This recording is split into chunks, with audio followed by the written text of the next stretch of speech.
Ram Krishna Hare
लाडकिले कमी संतांची मधुर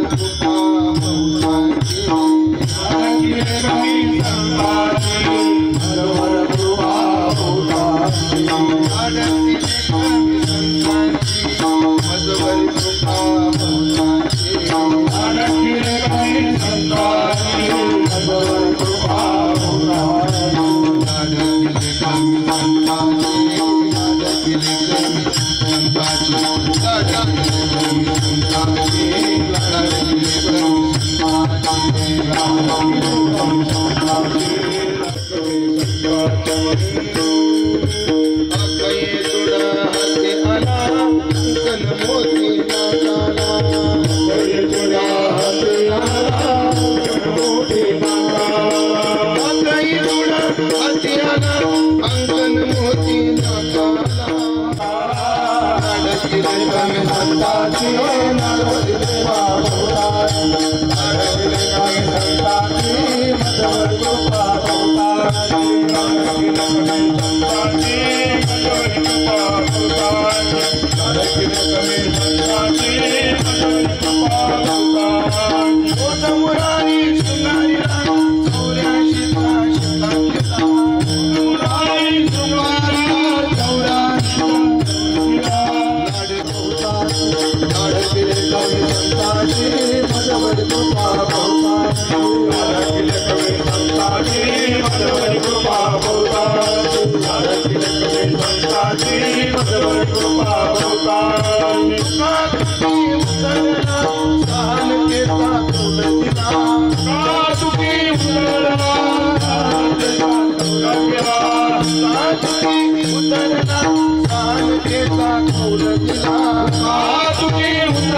लाडकी कमी संतांची मजवरी कृपा बहुतांची अखई चुडा हाती आला अखई चुडा हाती आला अंकन मोती नाकाला बोध मुराळी शृंगारीला 84चा शिक्का केला लाडकी कमी संतांची मजवरी कृपा बहुतांची तुका तुकी उतरला सानकेचा कौल दिला लाडकी कमी संतांची मजवरी कृपा बहुतांची पांडुरंगा करू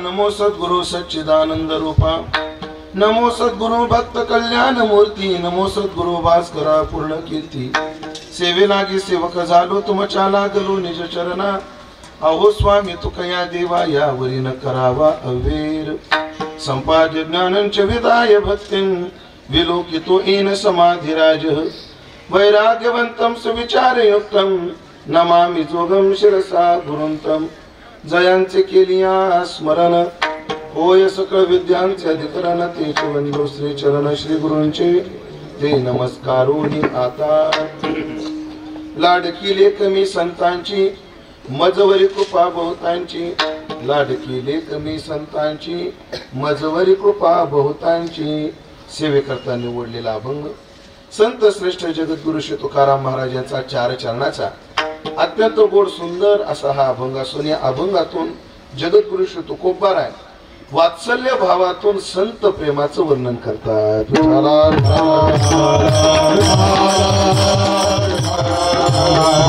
उपस्थित सर्व भाविक सज्जन वैष्णव गुरुजन महाराज मंडळी यांच्या पावन उपस्थितीमध्ये आज आपण एका आनंदाच्या क्षणाचे साक्षीदार होण्याकरता आणि आगवणे परिवाराच्या आनंदाच्या क्षणाचे साक्षीदार होण्याकरता उपस्थित आहोत। या परिवारातील आनंदाचा क्षण म्हणजे आपले आदरणीय हरिभक्ती परायण कारभारी बुवा आगवणे यांची पंक्ती आगवण आगवणे नाही ना माझ्या डोक्यात आगवणीच होता आतापर्यंत। चला या निमित्तानं अपडेट झालं तेवढं। आगवण आमचे हरिभक्ती परायण कारभारी बुवा आगवण यांची पंक्ती आमचे परमार्थी स्नेही हरिभक्ती परायण भाऊसाहेब आगवण यांची नात आणि आमचे हरिभक्ती परायण मुकुंद भाऊ यांची कन्या जिचं नाव किया हे आहे की तिच्या प्रथम वाढदिवसाच्या निमित्ताने आपण सर्व ज्येष्ठ श्रेष्ठ मंडळी साधू समाज तिला आशीर्वाद देण्याकरता उपस्थित आहोत कारण तिचा हा पहिला वाढदिवस आहे आणि त्या निमित्ताने कीर्तनाचं आयोजन आहे आणि आगवण परिवाराचं माझ्यावर निर्निमित्त प्रेम आहे म्हणून त्या प्रेमापोटी या कीर्तनाची सेवा त्यांनी माझ्यावर सोपवली आणि त्याकरता मी उपस्थित आहे। खरं तर या परिवाराचा परिचय माझा दीर्घकाळाचा नाही पण 4 पिढ्याचा फार दीर्घ काळाचा नाही 10-15 वर्षाचा आमचा परिचय आहे पण किती पिढ्याचा आहे 4 पिढ्याचा म्हणजे कारभारी बाबा त्यांचंही आमच्यावर प्रेम भाऊसाहेब यांचंही आमच्यावर प्रेम मुकुंद यांचंही आमच्यावर प्रेम आणि किया कुठे जाते बघतो ना ते माझ्यावर म्हणून या 4 पिढीचं प्रेम आम्हाला प्राप्त झालं केवळ त्या प्रेमाचा ऋणानुबंध म्हणून या सेवेचा योग आहे। ही सेवा पूर्णत्वाकडे जात असताना फार सन्माननीय परिसरातील वारकरी मंडळी या मुळात परिवारच वारकरी असल्यामुळे वारकरी मंडळी फार इथं उपस्थित आहेत। माझ्यावर प्रेम करणारी मंडळी त्यामध्ये आदरणीय हरिभक्त परायण आपले भाऊ असतील आदरणीय शिवाजी महाराज असतील आदी करून सर्वच मंडळी या सर्वांविषयी सद्भाव व्यक्त करतो। आता माझ्या डोक्यासमोर एवढे विषय आहेत एवढ्या वेळात कोणते कोणते मांडू हा प्रश्न आहे पण जेवढ्याला हात लागल जिथे हात पोहोचल तेवढं आपण विचारात घेण्याचा प्रयत्न करू। एका बापाने एका आज्याने एका पंज्याने एका लाडक्या पोरीचं केलेलं कौतुक म्हणजे हा कार्यक्रम आहे. म्हणून माझ्या डोक्यात प्रश्न, अभंग कोणता घ्यावा. सहसा शिवाजी महाराज आपण अभंग निवडतो, अकल्प आयुष्य व्हावे तया पोळा.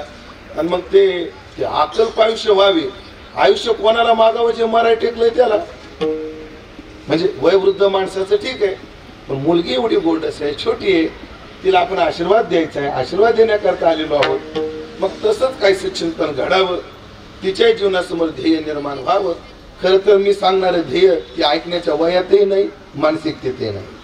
ती जेव्हा शूटिंग जेव्हा मोठं झाल्यावर ह्याच्या क्लिपा काही ठेवील ना मुकून स्टोर करून काय सेव्ह करून, आणि जेव्हा ती मोठी होईल तेव्हा तिला दाखवलं जाईल, तेव्हा ती म्हणेल का हो पप्पा.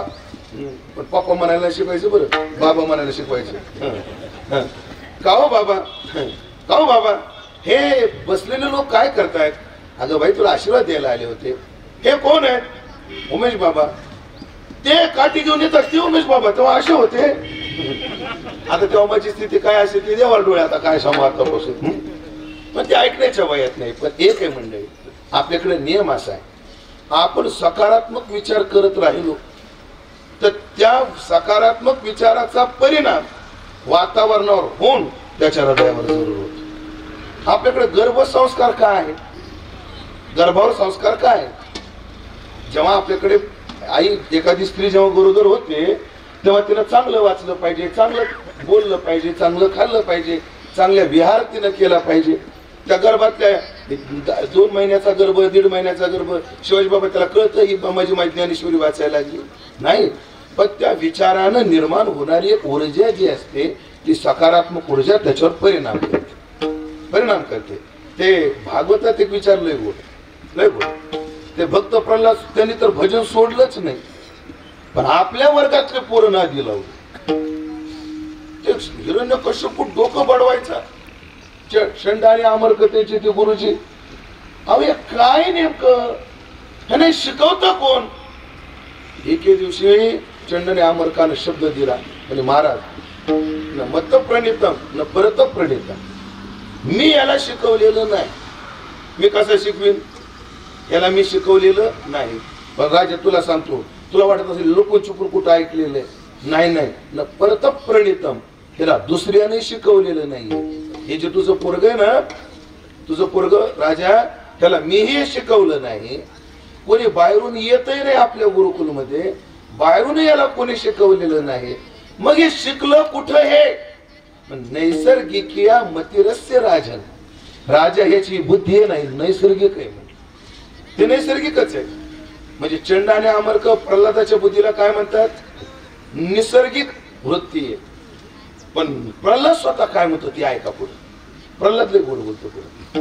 आणि मग ते पोरं म्हणायचे, प्रल्हादा हे एवढे गोड गोड श्लोक, एवढे चांगले चांगले विचार, तू काय बोलतोय आम्हाला कळत नाही, पण गोड लय लागत, गोडले लागत. महाराज आता आमचे गुरुवारी मारतो बाबा कोरेकर, सगळ्यांचे श्रद्धास्थान आहेत आपल्या, त्यांचं बोलणं समजत नाही तरी लोक येतात, आनंद होतात. काय ते काय बोलतात ते कळत नाही, पण कानाला काय लागतं, गोड लागतं. वाणी काय पिकलेली.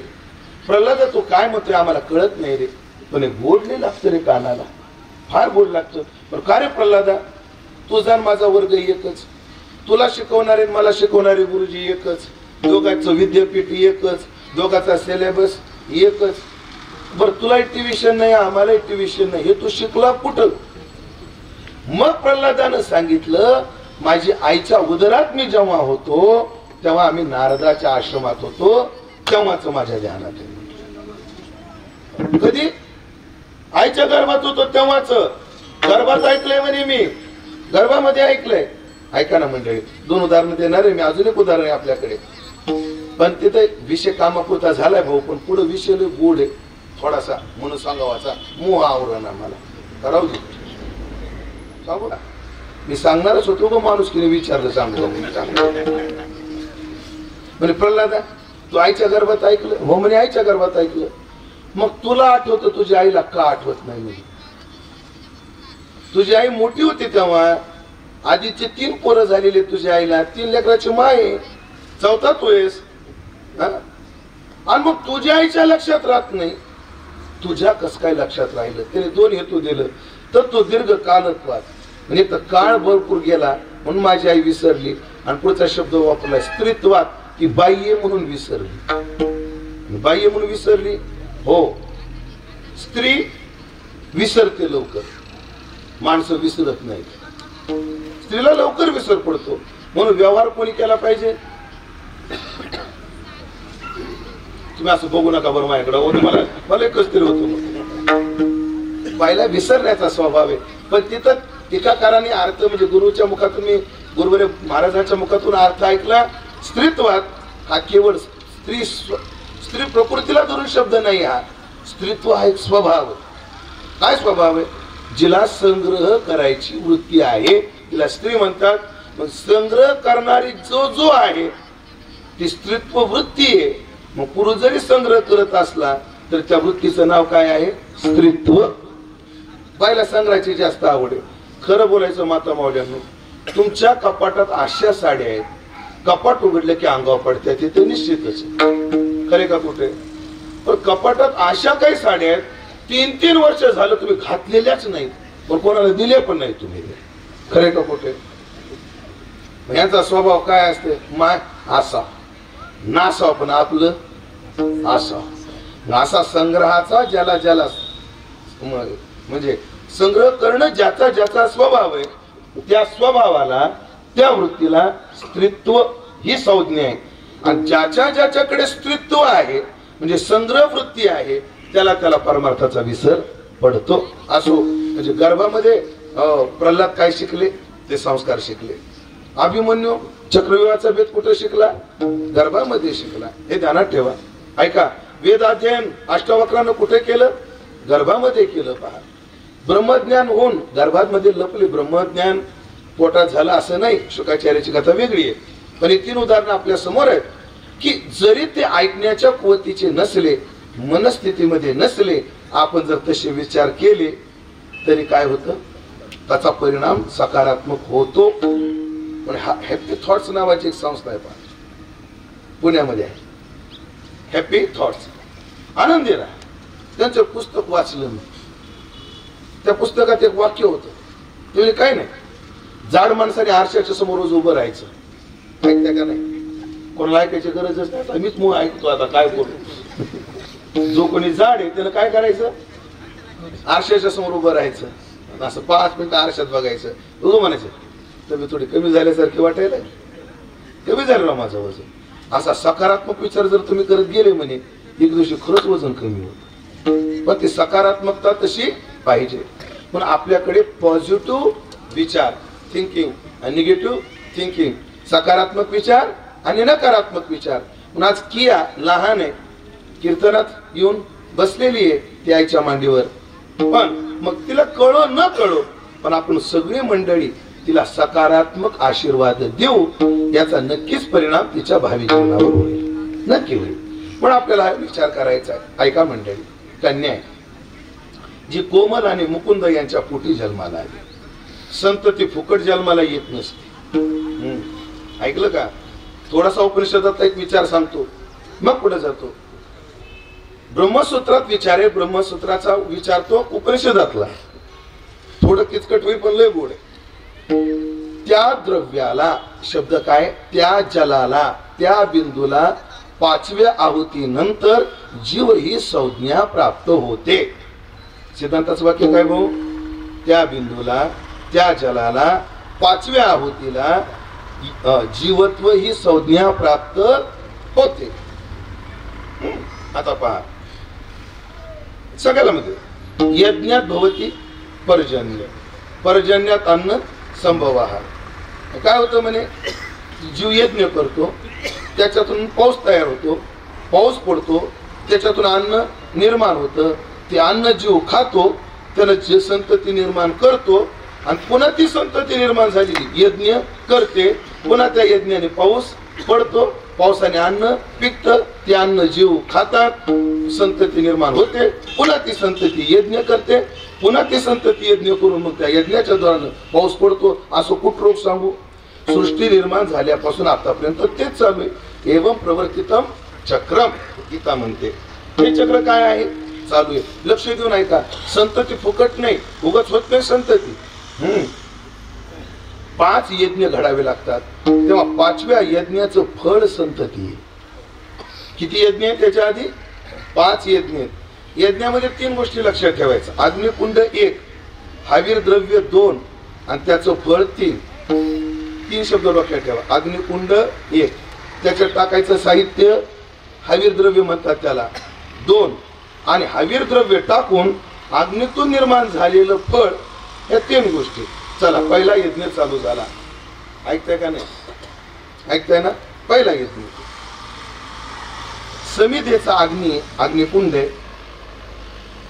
तेल आपलं माफ करा, तूप आणि तांदूळ किंवा ज्या काही यज्ञाच्या ज्या त्या होती हवीर द्रव्य आहे, त्या हवीर द्रव्य टाकलं. यज्ञ कुंड तयार केला, त्याच्यात हवीर द्रव्य टाकलं, त्याच्यातून धूर निर्माण झाला. मग अग्निकुंड झाला. अग्निकुंड, जे द्रव्य टाकलं ते झालं हवीर द्रव्य, आणि त्यातून निघालेला धूर हे झालं त्या यज्ञाचं फळ. पहिला यज्ञ आहे. आता तो धूर द्युलोक अग्निकुंड केला. आकाशमंडल द्युलोक काय केला? अग्निकुंड केला. हा धूर टाकला, धुराची आहुती टाकली त्या द्युलोकाच्या कुंडात, आणि त्याच्यातून पर्जन्य नावाचं फळ मिळालं. आता किती यज्ञ झाले? 2. आता पर्जन्य झालं हवीर द्रव्य, भूमी झाला अग्निकुंड, आणि ते पर्जन्य धारिवी द्रव्य भूमीच्या अग्निकुंडात टाकलं आणि त्याच्यातून निघालं अन्न. हा झाला 3रा यज्ञ. किती झाले यज्ञ? 3. आता 3ऱ्या यज्ञात आपल्याला फळ काय मिळालं?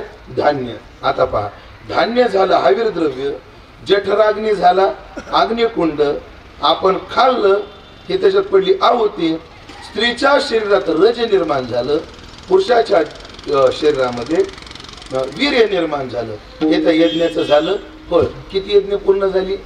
4. आता पहा, स्त्रीची योनी झाला अग्निकुंड, पुरुषाचं वीर्य झालं हवीर द्रव्य, आणि त्या यज्ञात टाकलेली ती आहुती, त्याच्यातून निर्माण झाला जीव. ही 5वी संवती. एवढं फिरावं लागतं तेव्हा एक जीव जन्माला येतो. ते धान्य ब्रह्मचारीने खाल्लं, पुन्हा त्याची एवढी चक्कर होती. तेच धान्य एका पुत्र संभव न होणाऱ्या स्त्रीनं खाल्लं, म्हणजे वंदेनं खाल्लं, पुन्हा त्याला फिरावं लागतं. म्हाताऱ्याने खाल्लं, पुन्हा फिरावं लागतं. म्हातारीने खाल्लं, पुन्हा फिरावं लागतं. अनुकूल काळात न झालेलं खाल्लं, पुन्हा फिरावं लागतं. अशी एवढ्या अडचणीत बस. सोपं नाहीये एखादी संतती निर्माण. पण भाग्य आहे, मुकुंदचं कोमलचा योग्य विवाह झाला, आणि त्यांना सुंदर गोड परी गेल्या वर्षी या दिवशी जन्माला आली. आता मुली जन्माला आली, मुलगी आली. भाग्य, पहिली मुलगी झाली. खरंच भाग्य. आता तो काळ संपला. मुलगा पाहिजे, मुलगा पाहिजे. काय काय काय गरज नाही, काय गरज नाही, मुलगी पाहिजे. आमचं घर असं जलिंदर महाराज एकही पोरगी नाही आमच्या घरात. आता काय सांगा, कीर्तनात असं बोलून जाऊ. मुलगी पाहिजे. ज्याला ज्याला मुलगी आहे तो किती भाग्यवान आहे. ज्याला ज्याला मुलगी, एरवी सांगतो माणूस किती श्रीमंत झाला. शिवाजी महाराज किती श्रीमंत. भारतातला सर्वात मोठा श्रीमंत कोण आहे? अंबानी. अंबानीने जर ठरवलं की मला पृथ्वीचं दान करायचंय, तर शक्य आहे का? सगळी पृथ्वी विकत घ्यायची आणि ती मला काय करायची? दान करायची. शक्य आहे का? मुकुंदराव, ज्या अंबानीला शक्य नाही ते तुम्हाला शक्य आहे. पृथ्वीचं दान अंबानीला करता येणार नाही. पृथ्वीचं दान चांगल्या चांगल्याला करता येणार नाही, पण ज्याला ज्याला कन्या आहे त्याला पृथ्वीचं दान करता येतं. सालंकृत कन्यादान पृथ्वी दानाचा सन्मान, पृथ्वी दानाचा सन्मान, पृथ्वी दानाचा सन्मान.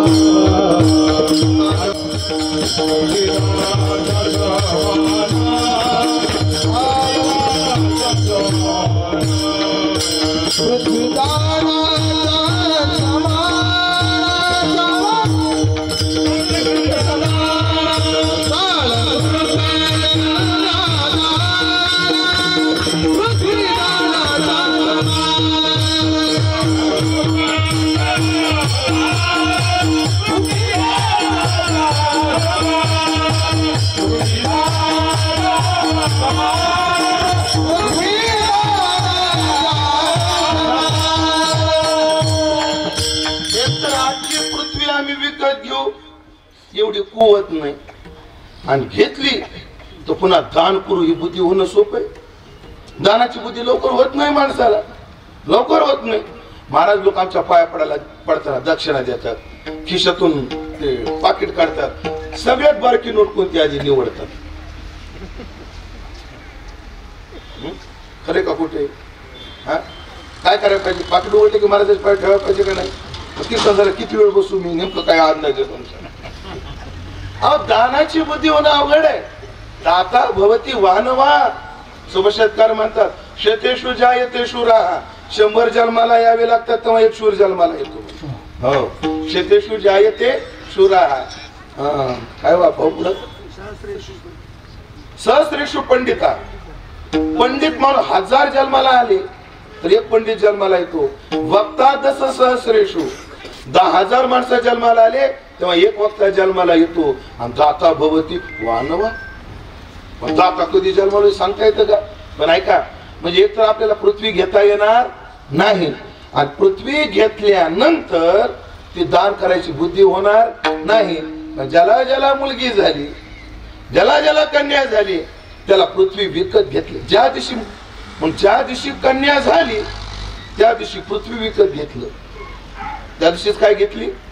मुलगी विकत, आपलं पृथ्वी, माफ करा, पृथ्वी विकत घेतली. आणि ज्या दिवशी तो कोणी आपला जावई असेल तेव्हा त्याच्या हातावर पाणी सोडलं. हो, आपणची विहिवनी दुहिता ती मम न म्हणे पिता. तो सुटे की प्रतिगृह्यता जावाई शिर्के. शिर्के आडनावाचे जावाई.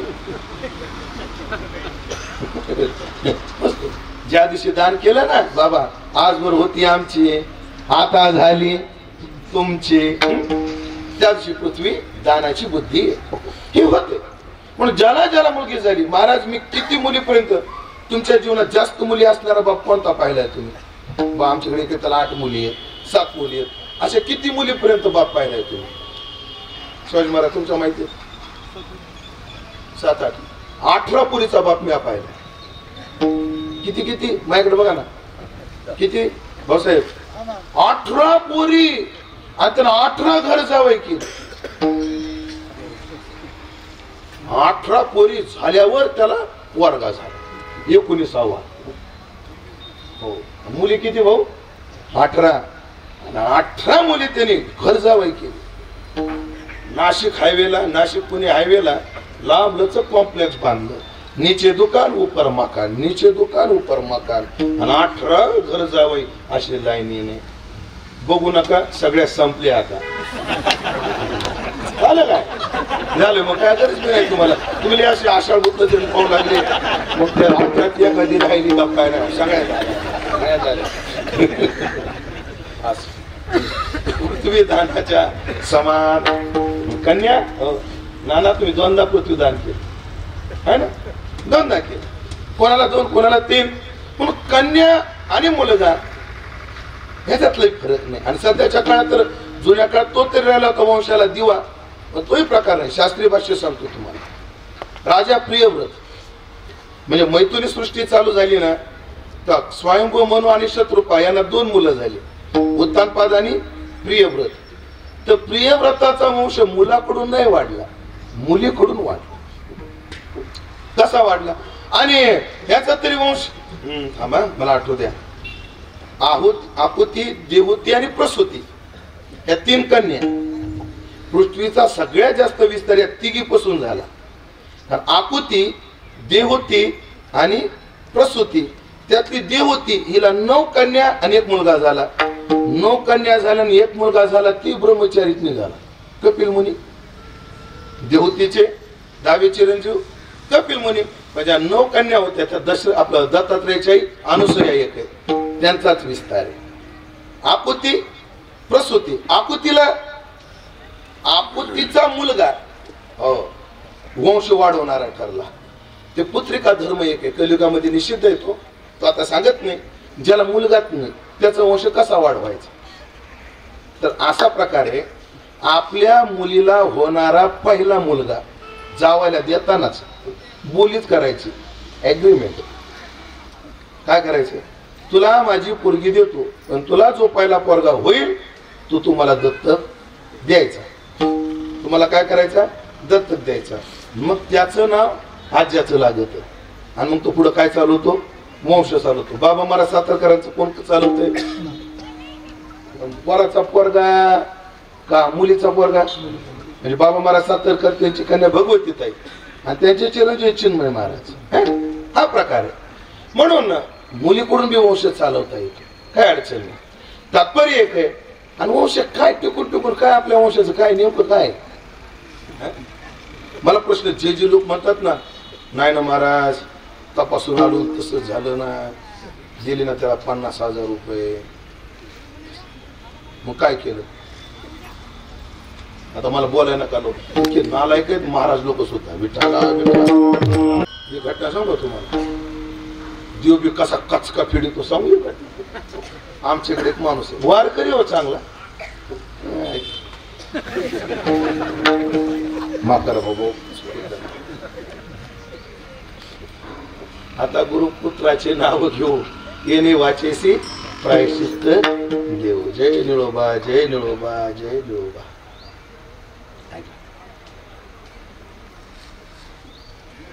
त्याला मुलगा होईना म्हणून त्याला दुसरी आवृत्ती छापली. कळालं का नाही, त्याला काय केली, दुसरी आवृत्ती. पहिलीला 4 मुलीच, मुलगा होईना दुसरी केली. तिला दिवस गेले, लाखो रुपये तपासून आणले, बंगला बांधला, हॉटेल बांधलं आणि बंगल्याची ओपनिंग, हॉटेलची ओपनिंग आणि पोराचं बारस, जंगे स्वागत केलं, तयारी केली, जंगी तयारी. कारण डेट मिळाली, सगळं मिळाली, या 4-2 दिवसात होईलच, करायचंच आहे आपल्याला.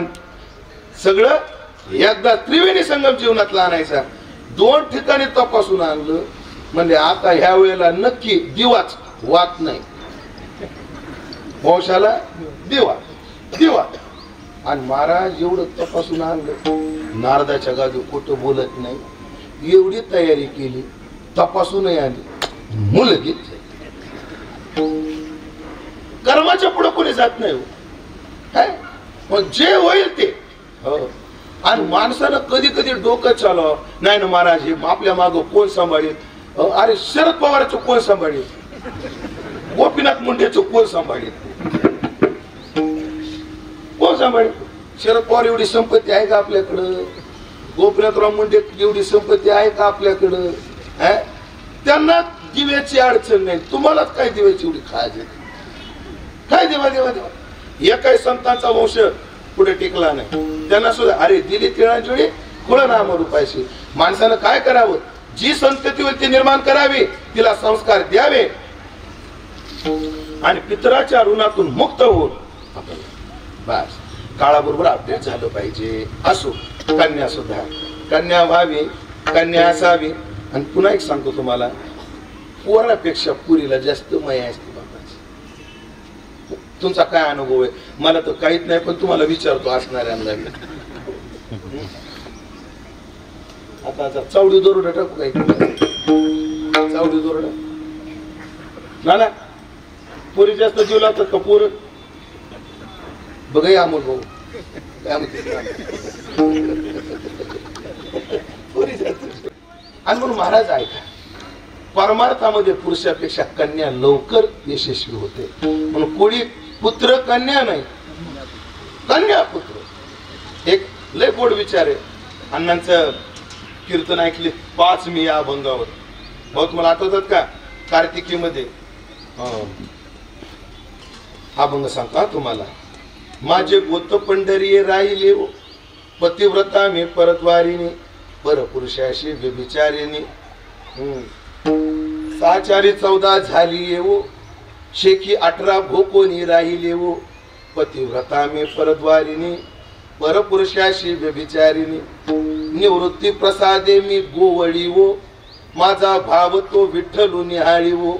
पतिव्रता मी परद्वारिणी, परपुरुषाशी व्यभिचारिणी. अण्णांनी कार्तिकीत 5 ते 6 कीर्तन घासवालीमध्ये या अभंगावर केले होते. साल बी सांगतो 98 किंवा 99 या 2 पैकी.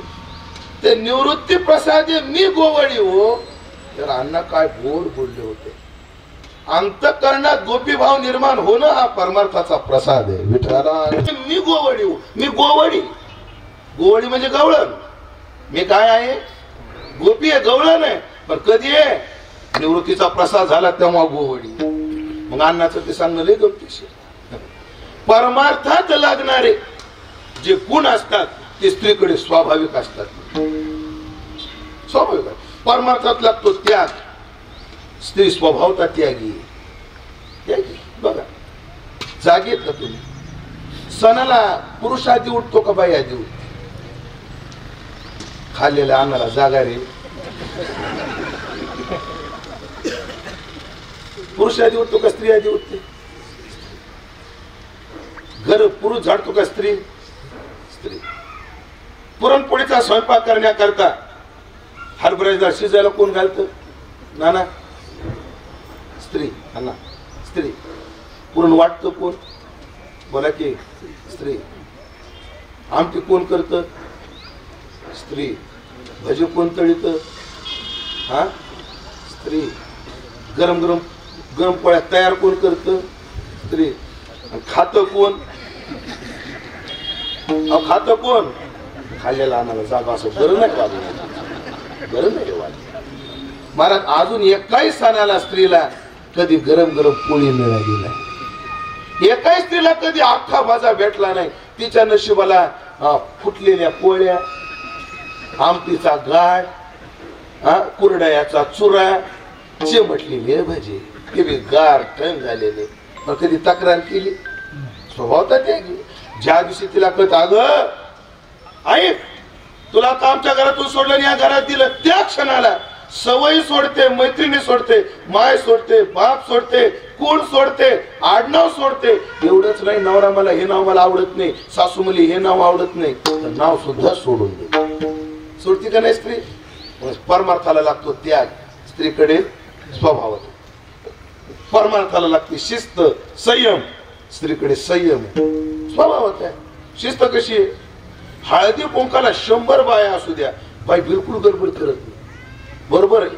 2दा कुंकू 1दा हळद लावते आणि ती इकडे तिकडे जाऊ देत नाही, काही नाही. व्यवस्थित नाजूक. माणसाचं तसं नाही. लय राडा माणसाचा. काय सांगाव तुम्हाला? आळंदीत संदीपान महाराज हा शिकवका गुरुवारी दादांचं कीर्तन, एक वास्तुशांतीचे कीर्तन होतं. बंकट स्वामीच्या मठावरचे होते ते सुधाकर महाराज शिंदे आहेत. त्यांच्या घराचे वास्तुशांती होतं महाराज. आणि आता त्यांना मदत केलेले कोणतरी पुढारी आले होते. कीर्तन संदीपान महाराजांचं. आता पावी जेल घरात या दातारा संगती विढोबा गोपीदास भेट. तुम्ही पहा बाई कुशी सन्मान. फेअर अँड लव्हलीला ऍडव्हर्टाईजला फोटो कोणाचा? बोला की बोला ना बाईचा. आणि गच करण्याच्या औषधाला कोणाचा फोटो? गच करण्याच्या ट्यूबची ऍडव्हर्टाईज आहे का नाही? असे ते असो. स्त्री हा प्रसाद आहे. स्त्रीत्व हा प्रसाद आहे. म्हणून हा भाव निर्माण झाला पाहिजे. आणि हा भाव निर्माण होऊन पण एक तर संतती होणं पुन्हा ती घडवली पाहिजे. म्हणून ऐकलं का? 5 मिनिटं बोलतो या विषयातून अभंगात प्रवेश करतो. तुमचा काळ गेला.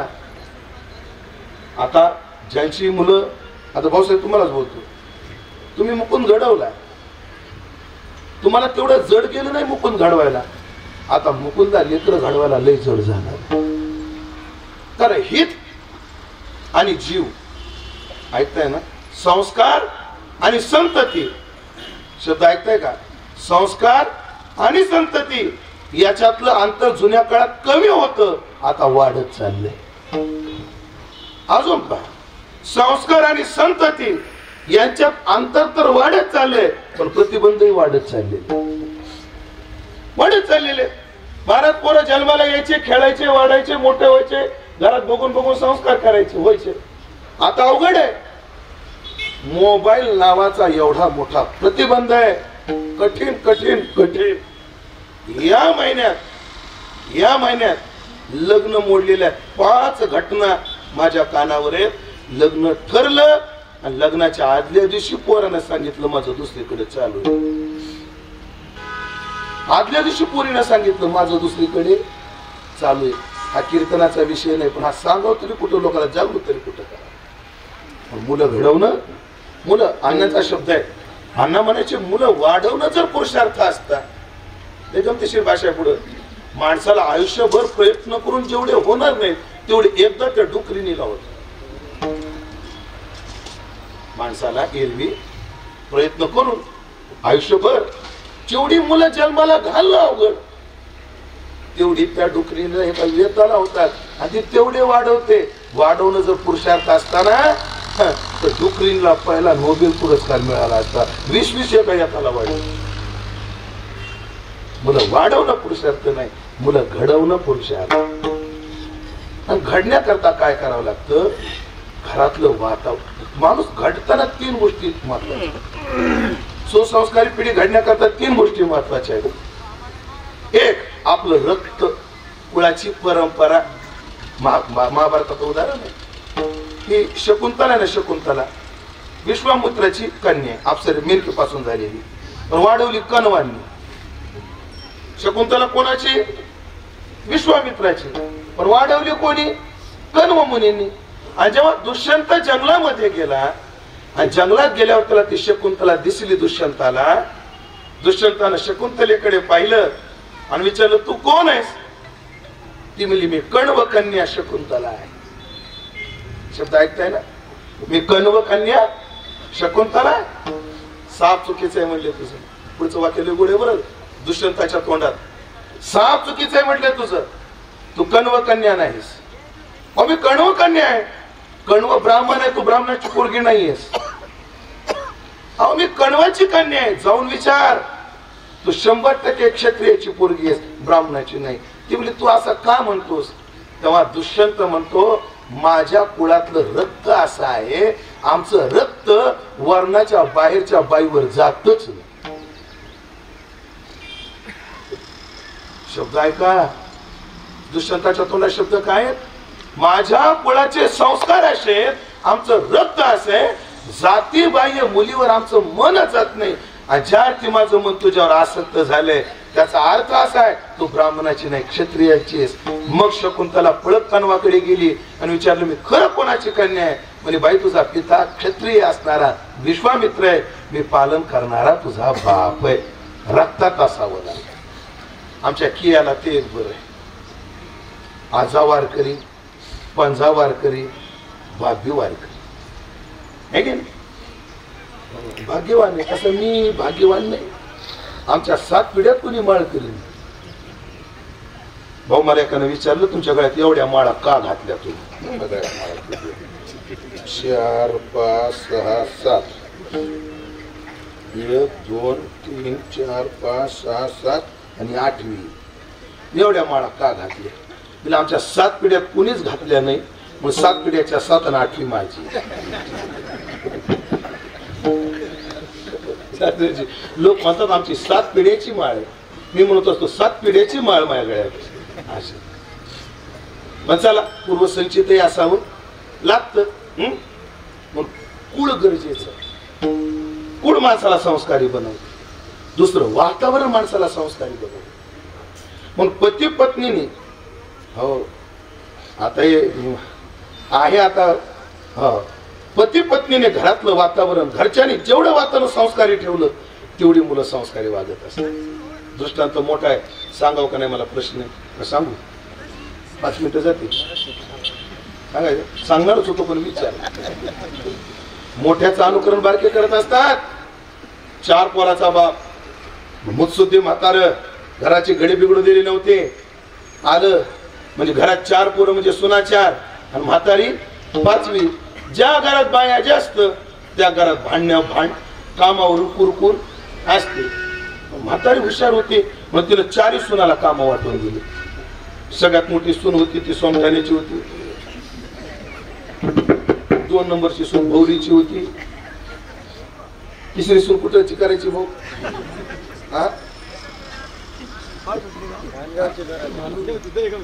बरं दहीगावची एक आणि चौथी आमच्या मानवाची. आता कोणी लुडबुड करायचं ना, एक आमच्या गावची. अशा चार. चौकीला चार. हे मोठी सोनबाई काय तू कालवण करत जाय. 2 नंबर सोनबाई तू चपात्या भाकरी करत जाय. 3 नंबरची सोनबाई तू धुणं भांड करत जाय. आणि 4 नंबरची सोनबाई तू झाडणं पुसणं करत जाय. चौकीला 4 कामं वाटली गेली. सगळ्यात मोठी सोन तिनं कालवण शिजायला टाकलं. ऐका माय माता मौल्यानं, ज्या बाईला गॅस वाचवायचा आहे तिनं कसं कालवण शिजायला टाकलं पाहिजे. ऐका, इंधन वाचतं. टिप्स सांगतो तुम्हाला. कशातल्या? स्वयंपाकातल्या. गॅस वाचवण्याच्या. एरवी हे सांगायचे मी 100 रुपये घेत असतो, पण आज बर्थडे है, दिया का किया का? वो किया, इसलिए हमने तुम्हें ये टिप्स गिफ्ट में दिया. रिटर्न गिफ्ट दिलं पाहिजे ना आपलं. हेच गिफ्ट आपला. कधी कालवण शिजल्या मीठ टाकायचं नाही, कारण क्षारयुक्त पाण्यात आज धान्य लवकर शिजत नाही. मग काय करू द्यायचं, ते चांगलं शिजत आलं की मग मीठ टाकायचं. मग तिला कालवण ठेवलं पातेल्यात. 1 नंबरची सुनबाई तिने गेली बाहेर. आपलं काम होतं तिला. ती 2 नंबरच्या जावाकडे गेली. का ग मीठ टाकशील का कालवणात? काय बाय म्हणजे तुमचं पा माझं मला काम पडलं. 3 नंबरच्या जावाकडे गेली. तो टाकशील का ग मीठ? बाई टाकला असतं बाई, पण माझा अंदाज चुकतो. वैरी ताई मला नका सांगू. 4 नंबरच्या सुनबाईला विचारलं जावाला, का ग तू टाकशील काय मीठ? ती म्हणजे अगं अजून माझी आंघोळ नाही. आणि बिना आंघोळीचा स्वयंपाकाला दिलेला आत्याबाईला आवडत नाही. आणि सगळ्या आत्याबाईला सांगतो आवडलाच नाही पाहिजे. स्वयंपाक कधीच पारशा अंगाने केला नाही पाहिजे. हो, आधी स्नान करा, स्वयंपाक स्वच्छ करा आणि मग स्वयंपाकाला लागा. हो, आता वक्ते बाबाचा दुसरा जाऊ का? वक्ते बाबाचा वक्ते बाबा म्हणले एका गावाला मला दुसऱ्या गावाला लवकर जायचं होतं. बरं, जुन्या काळातले महाराज लोक पाठीवर जात नव्हते.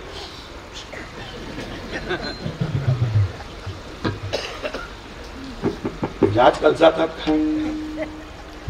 जातात काय काय मला सांगू नका. मी सांगितलं ती म्हणली बाई मला शिदोरी बनवून द्या, मी प्रवासात काय. आणि मग ते आबा म्हणले मी सकाळी उठलो, माझं आग्ने होतं चालू. ती बाई आली, मी महाराज मात्र सकाळी जायचं होतं, मला शिदोरी कर म्हटले. आणि असं कुठं असतं का? ही काय पद्धत झाली का? मी सकाळी उठले, संडासला गेले, हातपाय धुतले नाही, स्वयंपाकाला बसले. हा तुमची अजून पूजा चालू आहे. मग ते आबा म्हणले हे बाई मला उपवास घेऊन जाईल तू. पारशा अंगाने स्वयंपाक करायचं ना. जेवढी स्वयंपाकघरात स्वच्छता तेवढी अन्नात स्वच्छता, जेवढी अन्नात स्वच्छता तेवढी विचारात स्वच्छता असते. जैसा घेपे आहार आणि तैसा होय विचार, असं होतं. आणि मग ते म्हणले बाई माझी आंघोळ नाही झाली, तुम्ही तुमचं पहा. मग ती म्हाताऱ्याकडे गेली. आता बाई मला जरा काम आहे, तेवढं कालवणात मीठ टाकाल का? की रे बाई मी स्वयंपाकातून बाहेर पडले, आता मला काही सांगायचं नाही. 2 नंबरच्या जावाने विचार केला, तिला अडचण होती आपल्याला येऊ शकते. तिनं टाकलं. 3 नंबरची जाऊ म्हणली घरात होतो म्हणूनच सांगितलं, शेजारीला थोडीच सांगितलं. ती नाही टाकली. बारकी म्हणली बाई आपली मोठी बहीण म्हणली असते आपण नाही म्हणलो असतो का? ती नाही टाकली.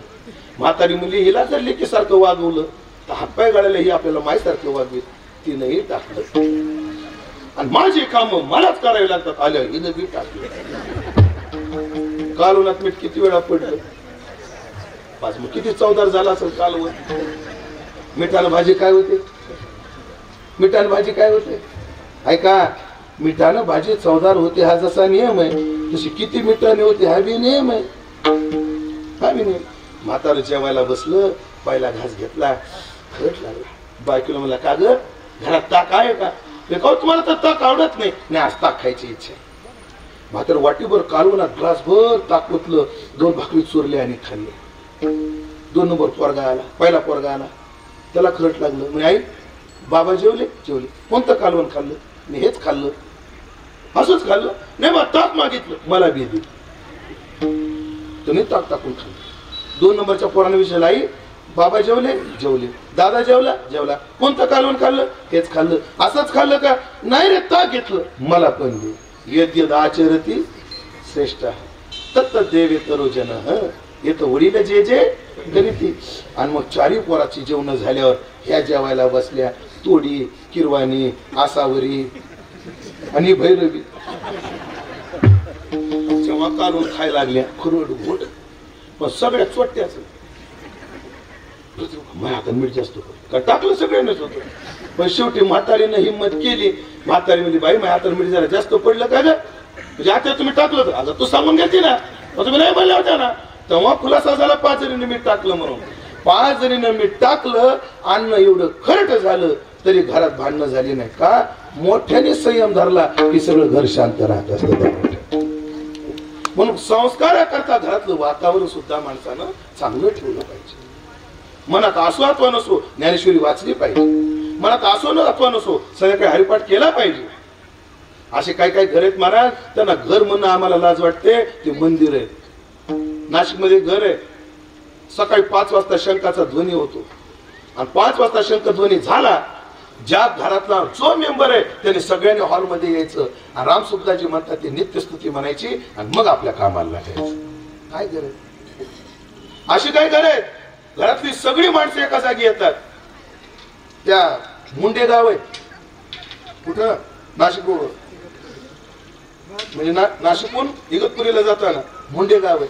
82 माणसं घरात आहेत. किती? गतीर परिवार 82. सगळी माणसं एका जागी येतात, हरिपाठ करतात, सगळी एकदाच जेवायला बसतात.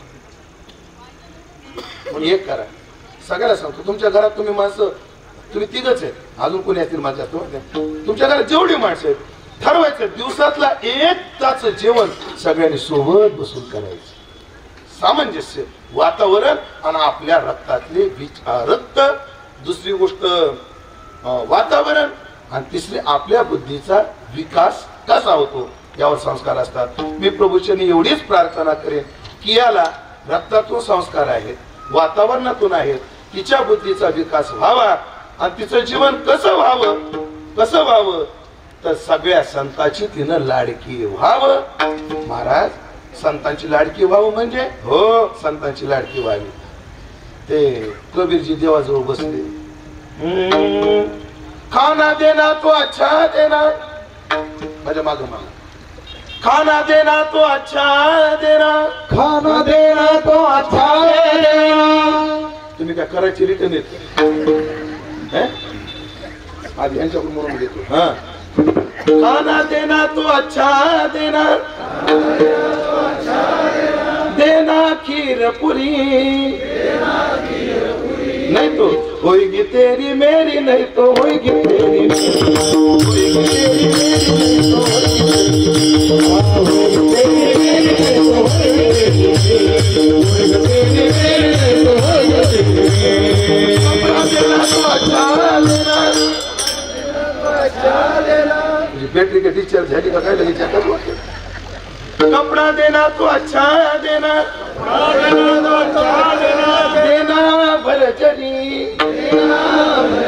नाही तो म्हणू का नको. त्याच्या आधी मला विचारायचंय, ज्या ज्या बाईला मनासारखी सून भेटली तिने हातवर करा बरं. एकीला बी मनासारखी. शिवाजी महाराज त्या कोपऱ्यातल्या एका बाईने हात वर केला तर शेजारीने हात खाली घ्यायला लावला. ते तुझ्याकडे चट माहिती मला काय हात खाली त्या जाऊ द्या, ही गल्ली सोडून देऊ. सोन दुसऱ्याचीच आहे, ज्यांचं ज्यांचं पोरासंग पटत. पण 8-10 जणच आहे. काय काय नाही पोराच्या धाकाने हातवर केली असतील किंवा खरं बी असं खरं बी असू शकतं, पोराच्या धाकाने बी असू शकतं. तो अच्छा देना हो कुलहितकारी, बेटा देना तो अच्छा देना, हो कुलहितकारी.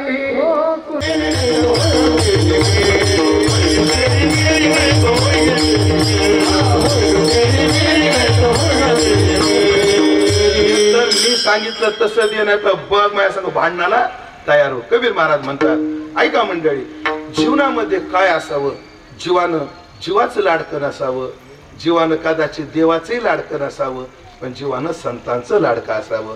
मग कियाला आपण एकच आशीर्वाद देऊ, ही सगळ्या संतांची लाडकी व्हावी. आता तर आहेच ती, पण ती लाडकी व्हावी मग लाडका झाल्यावर काय होतं? आता 8 तास घेतो. लाडका झाल्यावर काय होतं? लाडकं झाल्यावर एक होतं की मजवरी कृपा बहुतांची. एकदा जीव लाडका झाला संतांचा तर सगळ्या कृपा होतात. आत्मकृपा होते, शास्त्र कृपा होते, देव कृपा होते आणि संत कृपाही होते. पण संतांचं लाडकं व्हावं. पण लाडकं लेकरू कोणतं असतं? 2 वाक्यामध्ये सांगतो. आपल्याकडे एक शब्द शेंडेफळ, तुमच्याकडे आहे का? घरात जे सगळ्यात लहान असतं त्याला काय म्हणतात? शेंडेफळ. तुमच्या घरात कितवा नंबर आहे? शेवट आहे. शेंडेफळ आहे. तुमचा कितवा आहे? पहिला. म्हणजे शेंडेफळ नाही तुमचा? नाही. तुमचा नाही. तुमचा शेवटचा आहे ना? पुढे सगळं जरा सगळं अमर महाराज इथे या ना. हे बी शेंडेफळ आणि मी बी शेंडेफळ, पण फळात फरक आहे. हे फळ थोडं पोचलंय, हे फळ आजचं उद्या पोचलं. लाडकं कोणतं असतं? घरात जे सगळ्यात लहान असतं ते आजा मिलाला नारायण का बरं? शिवाजी बाबा ते काय होतं? शेंडेफळ होतं. म्हणजे शास्त्रीजी लाडका असायला काय असावं लागतं? शेंडेफळ असावं लागतं, लहान असावं लागतं. पण संतांचं लाडकं व्हायला काय व्हावं लागतं? अरे परिस्थितीने किती मोठे व्हा, शिक्षणाने किती मोठे व्हा, एका बंगल्याचे 10 बंगले करा, पण संताजवळ लेकरू राहा तर संतांचे लाडके व्हा. आता संताकडे जाताना एवढा मोठा आम्ही, अरे आपल्याकडे 1.5 कोटीची गाडी, 5 कोटीचा बंगला. आता महाराजांना मला जाहीर केला नाही. नांदगाव तालुक्यात त्याचं कीर्तन कसं होतं बघतो. बुडशील नरकात जाशील. लेकरू व्हावं. आणि लाडकं लेकरू कोणतं होतं? जे माय बापाचं ऐकतं ते का जे ऐकत नाही ते? ऐकतं ते. बाप बाहेरून आला, पोरग टीव्ही बघत होता आणि पोरग बापाला म्हणलं, पप्पा तांब्यावर पाणी आणा. कोण आणि कोणाला? पप्पा तांब्यावर पाणी आणा. बापाला बाळ्या, बापाला काम सांगू नये, आणा की राह. अरे बापाला सांगू नये, तुमच्या नाही का गायच्या पाणून देत मी. आता घाऊवर मी लागल्या बापाला करठ्या. आता तर मला पाणी मागशील, मुस्काळ फोडील. पोरग म्हणले मुस्काळ फोडायला येणारच आहे ना, मग तांबर पाणी आणा. असल्या पोराचे फोटो काय नित्य नाही म्हणतो काय. म्हणून मी लाडकी संतांची कधी झाली? संतांजवळ नम्र राहिले म्हणून लाडकी झाली. आणि संतांची शब्दाच्या बाहेर गेली नाही. वचन न मोडी बोली लेते म्हणून लाडकी लेख मी संतांची. त्याचा परिणाम सकाळी शास्त्रे स्वयंभे निगती कोम. सगळ्या कृपा माझ्यावर आपोआप झाल्या. एक आहे, सगळ्या कृपा झाल्या आणि संत कृपा झाली नाही तर काहीच अर्थ उरत नाही. संत कृपा झाली तर 3 कृपा नाही झाल्या तरी चालतं. एवढी सम्राज्ञी कृपा आहे, मजवारी कृपा बहुतांची. पण लाड कसा सिद्ध होतो? किया लाडकी, किया लाडकी, का लाडकी? बापानो आजानो पंजानो एवढा कार्यक्रम ठेवला, याच्यावरून लाडकी. संभ्रमाची आयती तरी स्नेह ये व्यक्ती. मग काय काय केलं? हो, आखाई चुडा हाती आला. मला संतांनी काय केलं? अक्षय चुडा हातात घातला. म्हणजे न फुटणारा चुडा. माफी मागून बोलतो, सुवासनीचा चुडा कधी फुटतो? जेव्हा पती जातो तेव्हा. माझ्या हातातला चुडा फुटणार नाही याचा अर्थ काय? माझं लग्न त्यांनी परमात्म्याशी लावून दिलं की जो कधीच मरत नाही. आखाई चुडा हाती आला, अंक न मोती नाकाला. अंक न, ज्याच्यात अंक नाही त्याला मोक्ष असं म्हणतात. अंक नाही, अपवर्ग म्हणतो ना आपण. अपवर्ग, अपवर्ग म्हणजे प वर्ग. प म्हणजे पाप, फ म्हणजे फल, प फ ब, ब म्हणजे बद्धता, प फ ब भ, भ म्हणजे भेद, प फ ब भ म, आणि म म्हणजे मल. हे 5 गोष्टी ज्याच्यात नाही असा मोक्ष त्याला म्हणतात अपवर्ग. अजून एक मोक्षाला नाव आहे अंक न, म्हणजे अंक ज्याच्यात नाही असा. अंकरहित असणारा परमात्मा. शून्य निरसूनही पैलाडी पडते, न कळे नाद बिंदू कळाना ज्योती ते. असा परमात्मा माझ्या नाकात नथ घातली, मोक्षरूपी नथ माझ्या नाकामध्ये घातली.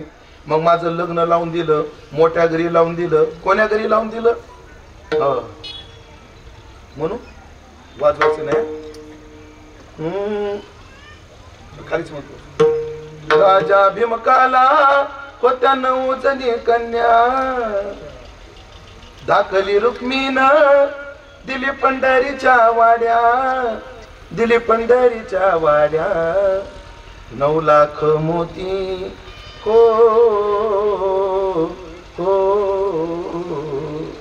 9 लाख मोती हिच्या जोडव्याला शोभत, हिच्या जोडव्याला शोभत सोन्याचं बाशिंग. लगेच देवाचं लागत. हो मला मोठ्या घरी दिलं. अरे कसं असतं, माहेराची श्रीमंती सासरच्या लोकांना कशावरून कळते?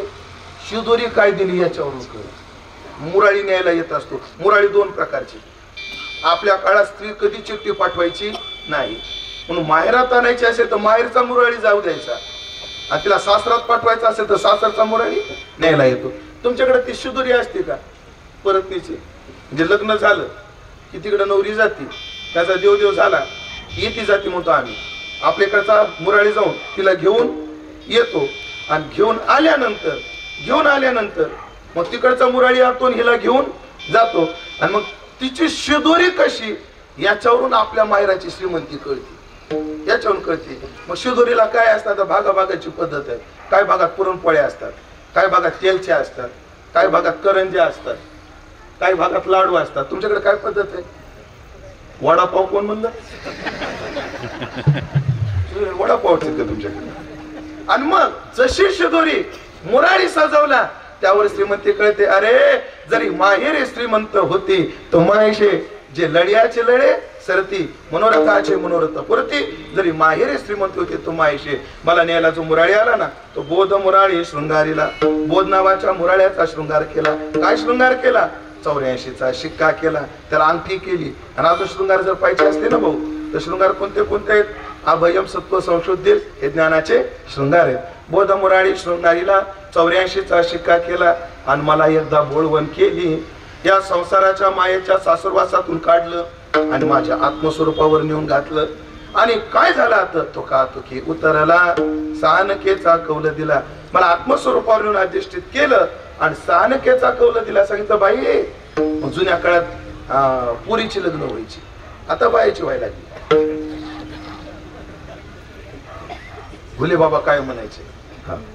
ती मुली, आणि मग ती मुलगी कधी तिनं घर सोडलेलं नाही. ती छोटीशी पोरगी असायची, ती रडायची, जात नव्हती लवकर सासरी. आणि मग आई तिला गोडी बोलायची बोलायची, माय तसं करू नये, हा असाच आवाज शेवटपर्यंत द्यावा, हा माय हा शिट्या मारू नये बरं नाही. लेकराला समजत, काळजी करू नको बाई, तू आता जा. आता आली दिवाळी, दिवाळीला घ्यायला तुला भावड्याला पाठवलं, आणि आली ना महिनाभर माझ्या जवळ जा. काय लवकर पाठव, लवकर पाठव बरं. अशी किळवाण्या स्वरात ती म्हणते. तर सांगतं बाई तू आत्मस्वरूपावर जा. सानकेचा कौल दिला, काळजी करू नको, मी आहे. आषाढी कार्तिकीला तुला मूळ पाठवी जाईल, पंढरपूरला येत जा.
नुसते एक प्रमाण म्हणलो, कपडा देना तो अच्छा देना, देना भरजरी म्हणलो होतं का नाही?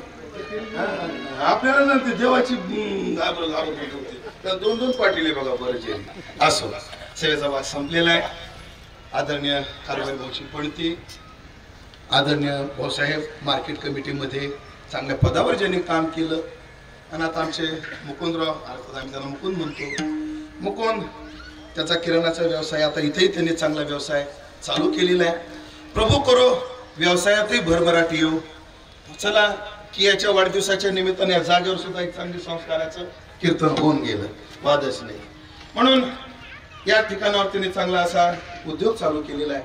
आणि खरंच महाराज, हा परिवार आहे ना, जीव लावून आमची जीव घेणारे लोक आहेत, जीव लावणारे थोडेच लोक आहेत, जीव घेणारे लई आहेत आमचे. भाऊ मला एवढं वाईट वाटलं, अमर महाराज तुम्हाला कालच कीर्तनात सांगितलं मी, ज्यांनी मला परमार्थाला लावलं ते आमचे गुरु आजारी पडले, आणि नाशिकला एक वर्षादाचं कीर्तन होतं. ते म्हणायचे मला, तुम्ही आता सरळ इकडे या, कुठं जाऊ नका. आणि नाशिकच्या लोकांनी ऐकलंच नाही मला शिवत. महाराज मी आलो कीर्तनाला, कुठून देगलूर वरून नाशिकला आलो, कीर्तन केलं, आणि मी घरी जाईपर्यंत माझे गुरुजी वारले. एवढं दुःख गिळावं लागतं तरी लोक समजून घेत नाहीत. ह्यांना काय म्हणायचं, जीव लावणारे का जीव घेणारे? जीव घेणारे. पण आमचा हा जो परिवार आहे, आगवण परिवार, हा जीव लावणार आहे. कुठेही तो परिसरात कीर्तन असू द्या, मुकुंदा व्यापानं येणं होईल न होईल बरं त्याला पक्क माहितीये. नानाकडे यांचा मुक्काम पोस्ट आहे, नानाच्या वरच्या मजल्याचा सातबारा माहित ना. ते माझ्या नाव वरचा मजलाच होय ना नानाच्या बांगल्याचा, त्याच्यावर वारकऱ्याच्याच नावावर माहिती वरचा सगळा मजला, तसा सगळाच आहे, पण वरचा तर निश्चितच आहे. पण तरी काळजी घेणारा हा परिवार आहे. महाराज कारभारी बुवांनी सुद्धा एका वीराला जन्म दिला. त्यांचा एक मुलगा पोलीस खात्यामध्ये आहे, आर्मीमध्ये, अरे बापरे, देशासाठी शहीद झाला. म्हणजे वीर माता या कियाची पणजी, वीर माता या कियाची पणजी. वीर मातेचा आणि आमचे कारभारी बाबा मोठे परमार्थाची आवड त्यांना कोणत्याही कार्यात. आता वय झालं ते धडपडे, म्हणून वैकुंठवासी आईसाहेब जेव्हा गेल्या आणि आईसाहेबाच्या पाठीमाग आईसाहेबाचं कार्य चालवण्याची धुरा जेव्हा भाऊच्या खांद्यावर पडली, तेव्हा भाऊंना ज्या ज्या सवंगड्याची साथ लाभली त्यातली एक सवंगडी म्हणजे जे जे सवंगडी लाभली. कारण एकट्याचा नव्हे खेळ सगळे लागतात. म्हणून असा आजोबाची परंपरा, बापाची परंपरा, आजोबाची परंपरा, आणि अशा कुलात ही पोरगी जन्माला आली. आज आपण सगळे मंडळी त्या पोरीला आशीर्वाद देऊ. आपण सगळे आशीर्वाद देण्याकरता आलेलो आहोत की तिला एकच आशीर्वाद देऊ, तिचं जीवन एवढं सुंदर व्हावं, एवढं घडावं. मी म्हणणार नाही की तिला मुक्ताबाई व्हावं, जनाबाई व्हावं, झाली तर आनंदच आहे, रुक्माबाई व्हावं आनंदच आहे, ती पीटी उषा झाली तरी आम्हाला आनंद आहे, ती किरण बेदी झाली तरी आम्हाला आनंद आहे. फक्त तिनं कटरीना कैफ वगैरे होऊ नये. तिला काय व्हावं, किरण बेदी, हो पारदर्शक IAS अधिकारी है ना, IPS व्हावी. तिनं जर साहित्य क्षेत्रात उडी मारली सुधा मूर्ती व्हावी, सुधा मूर्ती व्हावी. ती जर राजकारणामध्ये आली ती द्रौपदी मुर्मू व्हावी. ती जर क्रीडा क्षेत्रात आली तर ती PT उषा व्हावी. हो, आणि ती परमार्थ क्षेत्रात आली तर ती रुक्मा माता व्हावी, अशी देवाला प्रार्थना करतो. असाच आशीर्वाद आपण त्या कियाला देऊ. उदंड आरोग्य आयुष्याचा, उदंड शिक्षण आणि ज्ञानाचा, आणि उदंड कुल संस्काराचा आशीर्वाद तिला देऊन सेवेला पूर्णविराम देऊ.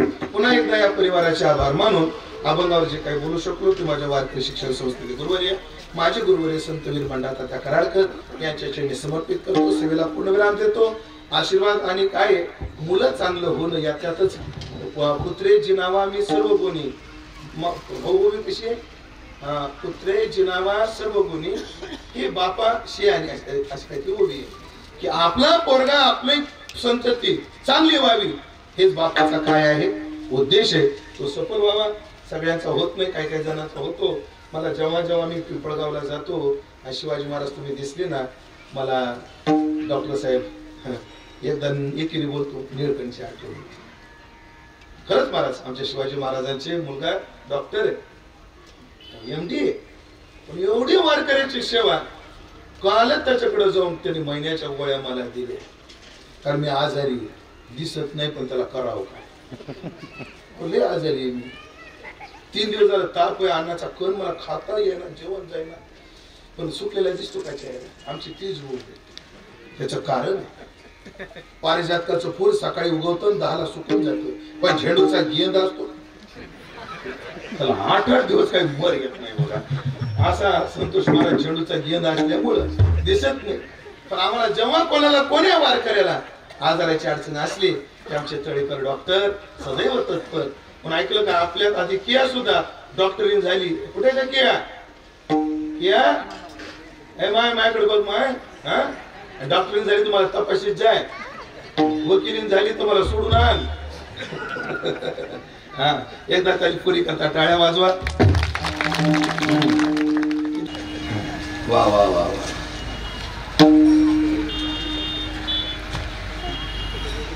किया नाही नको नको येऊच नको आमच्यापासून.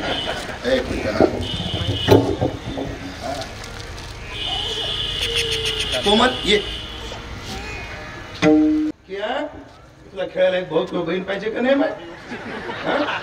त्याचा बड्डे मीच करी ना, त्याचा बड्डे माझ्याकडे. आताच आपलं रिझर्वेशन केलेलं बरं असतं.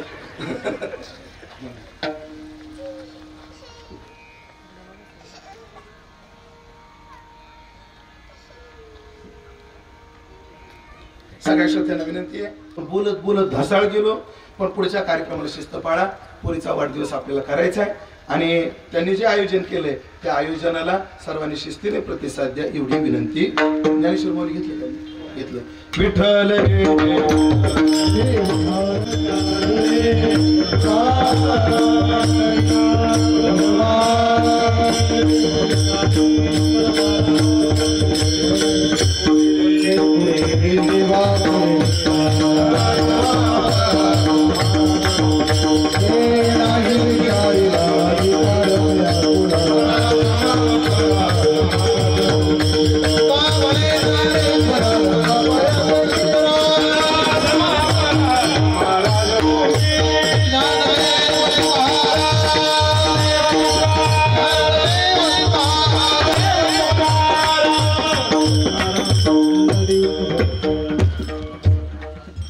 आपल्या जीवनातील एक अनमोल वेळ खर्च करून भजनी मंडळी बसा.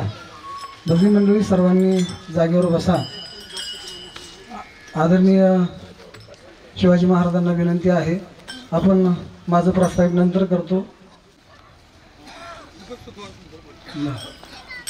आज आपण सर्व आपल्या जीवनातील एक अनमोल वेळ खर्च करून इथे उपस्थित झालात. ज्या निमित्तानं उपस्थित झालात आपणा सर्वांना ज्ञात असलं, माहिती असलं तरी पण आगमन परिवारातली एक परमार्थातली चौथी पिढी किया, जिचं नामकरण देखील आज ज्यांनी तिच्या वाढदिवसाचं कीर्तन केलं ते नामकरण सुद्धा आदरणीय महाराजांनी केलेलं आहे. महाराजांनी गोड असा अभंग निवडला, लाडकी लेक मी संतांची. ज्याप्रमाणे परीक्षिती राजाचं भाग्य होतं, गर्भामध्ये त्यांना भगवान परमात्म्याचं दर्शन झालं, तसं या कियाला जन्माला येतानाच महाराजांनी 5 यज्ञ सांगितले. त्यापैकी महाराजांनी ते यज्ञ सांगत असताना बरेच उल्लेख केला. त्यामध्ये अजून एक 5वा 6वा यज्ञ सांगावा असा वाटतो की ज्या पद्धतीनं मुकुंदचा परिवार 4 पिढ्यापासून 3 पिढ्यापासून परमार्थिक आहे, तसा कोमलचाही परिवार 3 पिढ्याचा मोठा परमार्थिक आहे. जी बाजूला उभे आहे नेहमी विनेकरी असतात, सद्गुरू निवृत्तीनाथ दादांच्या दिंडीतील ते विनेकरी आहेत. ते आजोबा आहे, कोमलचे आजोबा, आणि कोमलचे वडील देखील भजनी आहे टाळ घेऊन तेही उभे होते. आणि आता कोमलही परमार्थिक, म्हणजे 2 परमार्थिक 3 पिढ्या आणि 2 पिढ्याचा 4थ्या पिढीवर संगम आहे. आणि त्या एवढा गोड संगम, तो गोड किती असेल तर तिला बालवयापासून जे आपण फोटो पाहतोय आदरणीय महाराजांचं तिला सानिध्य लाभलंय. तिला कडेवर घ्यावं म्हणजे लाडकी लेक मी संतांची. महाराजांनी त्याला अनेक वेळा कडेवर घेऊन आशीर्वाद दिले आणि आजही तिच्या वाढदिवसाच्या निमित्तानं महाराजांनी आपल्या आरोग्यातील बरीचशी बिघाड असताना सुद्धा आणि कामातील परमार्थातील व्यस्तता असून फोनद्वारे त्यांनी आपलं निमंत्रण स्वीकारलं आणि आगमन परिवारावर त्यांनी प्रेमाचा वर्षाव करत महाराज आले. महाराजांना मनपूर्वक या परिवाराच्या वतीनं धन्यवाद देतो. आणि पुढचे एक निमंत्रण महाराजांनी स्वतः घेतले आणि मी एक एक्स्ट्रा देऊन ठेवतो. म्हणजे मुलगा झाला तर त्याचं वाढदिवसाचं कीर्तन महाराज बारशाचं करणार आहे, पण आमच्या मामांचं म्हणजे भाऊसाहेब पाटील आगवण यांचं 1.5 वर्षानंतर रिटायरमेंटचा कार्यक्रम आहे. तो याच जागेवर पुन्हा त्याही कीर्तनाचं आपण निमंत्रण स्वीकारावं आणि अजूनही जेव्हा जेव्हा आपण हा परिवार किंवा आमचा सर्व परिसर आपल्याला जेव्हा जेव्हा निमंत्रित करेल तेव्हा तेव्हा आपण नेहमी येता आणि यावं हीच आपल्याला पुन्हा एकदा या धन्यवाद देताना विनंती करतो. आज आपण या परिसरातील या आगवण परिवारावर प्रेम करून आपल्या परिसराचं वैभव, नांदगाव, येवला, नाशिक जिल्हा सर्व परिसराचं वैभव आदरणीय हरिभक्तीपरायण आनंदराव महाराज भाऊ सोमठाणेकर भाऊही उपस्थित आहे. गुरुवारी आमचे हरिभक्तीपरायण शिवाजी महाराज भालुरकर महाराजही उपस्थित आहेत, त्यांनाही धन्यवाद. आमचे ज्ञानेश्वर माऊली ममदापूरकर महाराजही उपस्थित आहेत, त्यांनाही धन्यवाद. आमचे पुरुषोत्तम महाराज टाकळीकर निकम, त्यांनाही धन्यवाद. अजून गायनाचार्य हरिभक्तीपरायण दत्तात्रय महाराज, शांताराम महाराज, माधव महाराज बेंडके, प्रभू महाराज, साहेबराव नाना खैरनार माऊली तेही उपस्थित आहे. आता नावं सर्वांची घेण्यासारखी आहे. आदरणीय मृदंगाचार्य हरिभक्तीपरायण सोपान महाराज, त्यांनाही धन्यवाद.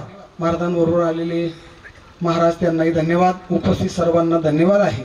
यानंतर आपणा सर्वांना विनंती आहे, आपण बऱ्याच वेळाचे बसलेले आहात, परंतु महाराजांच्या मुखाद्वारे आपण गोड असं चिंतन केलं तरी पण फक्त 2 लोकांना आपण प्रातिनिधिक स्वरूपामध्ये उठवूया. आदरणीय हरिभक्तीपरायण आनंदराव महाराज भाऊ सोमठाणेकर यांनी आशीर्वादपर 2 शब्द बोलावे. नंतर हरिभक्तीपरायण शिवाजी महाराज बोलतील आणि यानंतर उपस्थित सर्वांनी इथंच या जागेवर तसा कार्यक्रम करण्याचं सौभाग्य प्राप्त झालं आणि त्या सप्ताहामध्ये शेवटच्या दिवशी मांडे भोजन करायचं ठरलं आणि त्या मांड्याकरता आमचे साहेबराव नाना असतील, अण्णा असतील, या मंडळीने फार अनमोल सहकार्य केलं. अण्णा सदैव तुमचे ऋणी आहोत. नाना कुठे आहेत?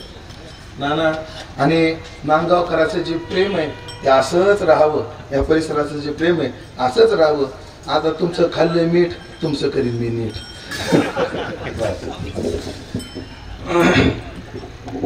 जय हरी मंडळी.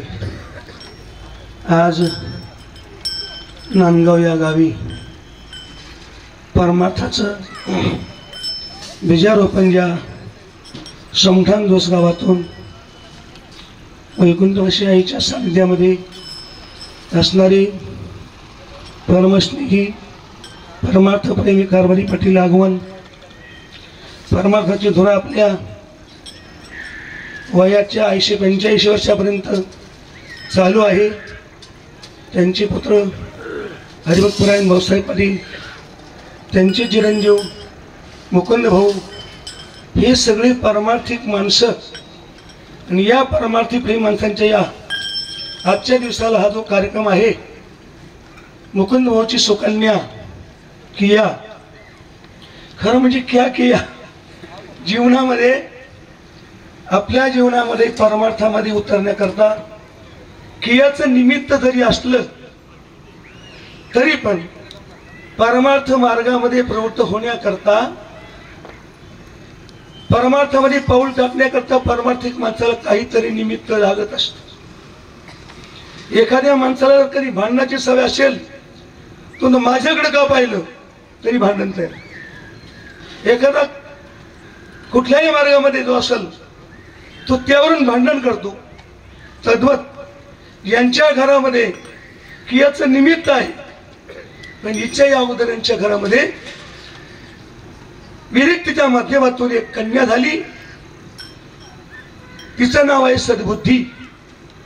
वैराग्याचे निपडी पाडे जशी सद्बुद्धी सापडे, ही सद्बुद्धी कन्या ही कारभारी बाबांच्या पासून भाऊसाहेबांपर्यंत आणि आता मुकुंद भाऊच्या सुद्धा जीवनामध्ये अल्पवयामध्ये टाकलीच्या सप्ताहामध्ये ही सद्बुद्धी नावाची कन्या निर्माण झाली आणि परमार्थामध्ये पाऊल चलता घेतला. येणे प्रकारे खरं म्हणजे निमित्त पाहिजे परमार्थ करण्याकरता. आजचा जो कार्यक्रम एकांगी नाही, हा पंचशुद्धी कार्यक्रम आहे. वास्तुशांतीकडे असताना शांती विधी करायचा होता, म्हणजे वास्तूची शुद्धी. त्याही टायमाला तो कार्यक्रम मागे राहिला. 2 नंबर या ठिकाणी जागा घेतली या जागेची सुद्धा आज शुद्धीकरण आहे, म्हणजे भूमिशुद्धी. तिसरा प्रकार असा आहे मनशुद्धी. चौथा प्रकार असा आहे बुद्धिशुद्धी. पाचवा प्रकार असा आहे द्रव्यशुद्धी. या निमित्ताने एवढं या दान धर्म होतो, ही आहे द्रव्यशुद्धी. आणि सातवा असा आहे जीवनामध्ये आशीर्वादाची वृद्धी, की याच्या निमित्ताने या सगळ्या कुटुंबाला जो आशीर्वाद लाभलेला आहे आणि त्या शुद्धी करता भूशुद्धी सगळं शुद्ध करण्याकडे ब्राह्मण पाहिजे. आणि जे ब्राह्मण तुम्हाला मिळाले ते वजनदार ब्राह्मण पाहिजे. भलत्या ब्राह्मणाचं काम नाही, वजन पाहिजे. वजन पाहिजे म्हणजे विचाराचं वजन, सांगू तुम्हाला ज्ञानाचं वजन, अजून सांगू तुम्हाला यांच्या जीवनामध्ये अध्यात्माचं वजन. यांच्या जीवनामध्ये ब्राह्मण तुम्हाला बोललो वजनदार पाहिजे.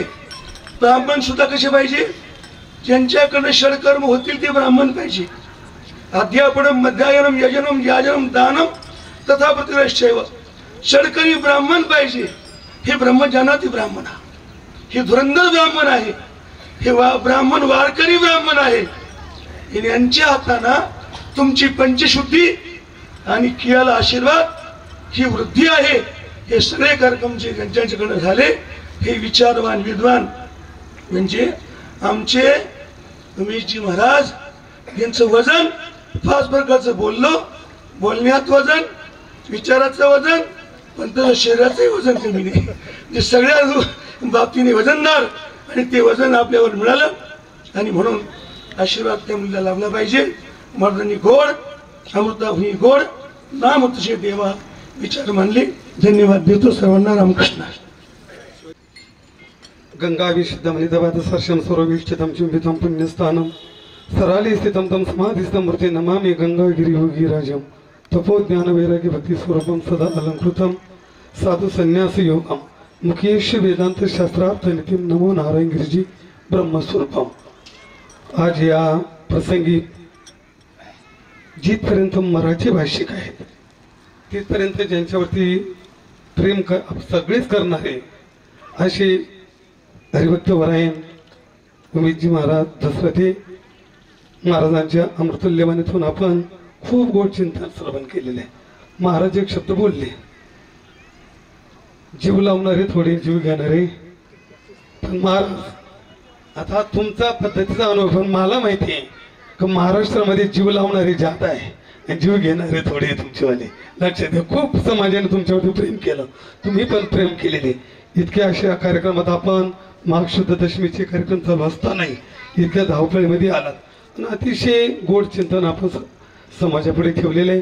त्याचा स्वीकार नक्कीच समाज करेल. आणि एकच बोलू इच्छितो, जसं ही परंपरा वैष्णव वारकरीची आहे, जसं कारभारी बाबा असेल, भाऊसाहेब असेल, मुकुंद असेल, तशी आईच्या बाबतीत गेले तर कोंड्याची बाबा हिरे असेल, सुखदेव बाबा हिरे आहे, बाबासाहेब आहे. जशी ही परंपरा जितकी आहे ती परंपरा सुद्धा हिरे परिवाराची सुद्धा ती वारकरीची परंपरा आहे. आणि दोन्ही परंपरेचं मिलन म्हणजे जन्माला आलेली की आहे. आता दोन्ही परिवारामध्ये संस्कार आहेत, म्हणून ते संस्कार आपल्या माध्यमातून सर्वांच्या आशीर्वादाने तिला प्राप्त होणार आहे. आता मी जादा न बोलता दोन्ही वजनदार माणसं बोलल्यामुळे जादा मी बी बडबड करू नये, कारण भाऊ बी वजनदार आहे आणि महाराज पण आहे.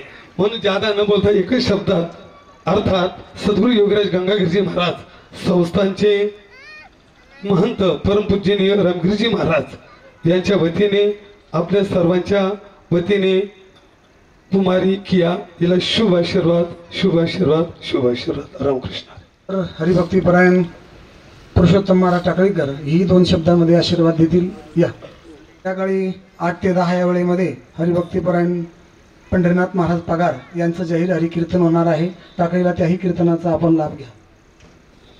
सर्व ज्येष्ठ श्रेष्ठ मंडळी बोललेली आहे, तरी पण आमच्या निकम परिवाराच्या वतीने यासाठी खूप खूप शुभेच्छा देतो आणि आपणा सर्वांना विनंती करतो की येत्या 9 तारखेला वैकुंठवासी आमचे पिताश्री वाल्मिक महाराज टाकळीकर यांची पुण्यतिथी आहे. इतर जेवढे गायक वादक श्रोते मंडळी जेवढे काही उपस्थित आहे सर्वांच्या चरणारविंदी नतमस्तक होऊन विनंती करतो की आपण 9 तारखेला संध्याकाळी 6 ते 8 वाजता महाराष्ट्रातील नामवंत कीर्तनकार भागवताचार्य हरिभक्तपरायण पंढरीनाथ महाराज पगार शिवूरकर संत शिवाई संस्थान शूर यांचा जाहीर हरिकीर्तनाचा कार्यक्रम आहे. आपण सर्वांनी त्याही कार्यक्रमाला उपस्थित राहावं ही आपल्याला अत्यंत नम्रतापूर्वक आग्रहाची विनंती आहे. रामकृष्ण हरी. सर्व क्षेत्रातील सर्व मान्यवरांना शब्दसन्मानाने धन्यवाद देतो.